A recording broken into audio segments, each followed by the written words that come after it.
John, this question's for you. According to a report by the U.S. Department of Agriculture, in 2010, almost half of all Americans who receive food stamps are children. 8% are elderly, and 20% are disabled. For the 25% who are left, or roughly 10 million Americans, do you think the job creators could step up and offer them jobs so that they and their children could get off food stamps instead of sending the jobs overseas where labor is cheap and items can be shipped here without tariffs?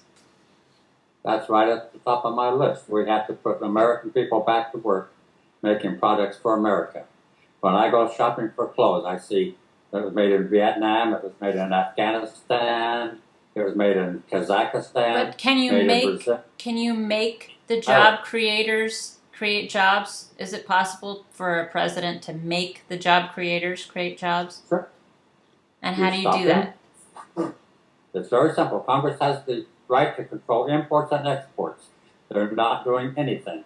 They stand back and gloat when things are exported out to other countries. I understand they're trying to bring the economy up in the other nations, but in the meantime, they're destroying our economy. We need to put Americans back to work to make the products for America. And making military stuff does not really save our nation. It takes taxpayer money to pay the people that's making some for the military.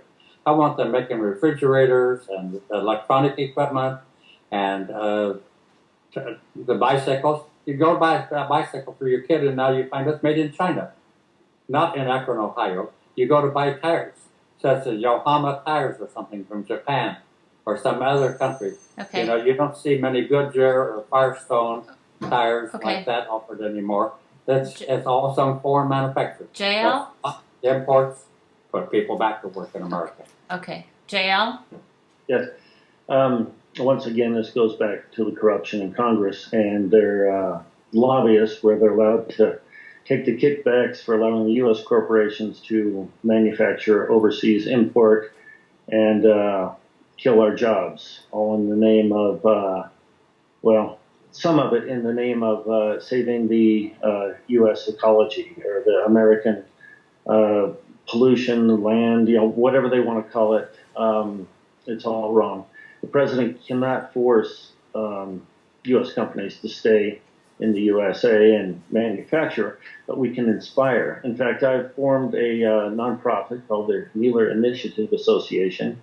This is not something in the presidential debate, but it's WheelerInitiative.org, because I'm not going to be president in 2012, but if I can prove this theory by 2016, I think I'll have a better shot at it.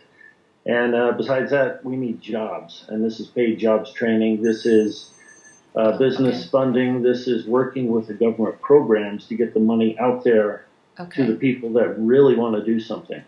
And that's manufacturing in America. And Santa, the question was about 25%. The 25% of people on food stamps who can't even afford food. How are we going to stimulate the economy and give them jobs? Should we rely on these so-called job creators? I don't think so. I think we should go back to something I suggested in a previous debate, which was getting a lot of people onto programs such as AmeriCorps, even the Peace Corps, and actually put them to work. And employers, potential employers that take advantage of the AmeriCorps system, for example, pay 1/2 the salary, the government picks up the benefits, and the government pays half the salary. So it's almost like job training, but not really. The people are a little bit better qualified, and I think it's a win-win-win situation for a prospective employer, for the government, and for the worker. Well, that's an interesting concept.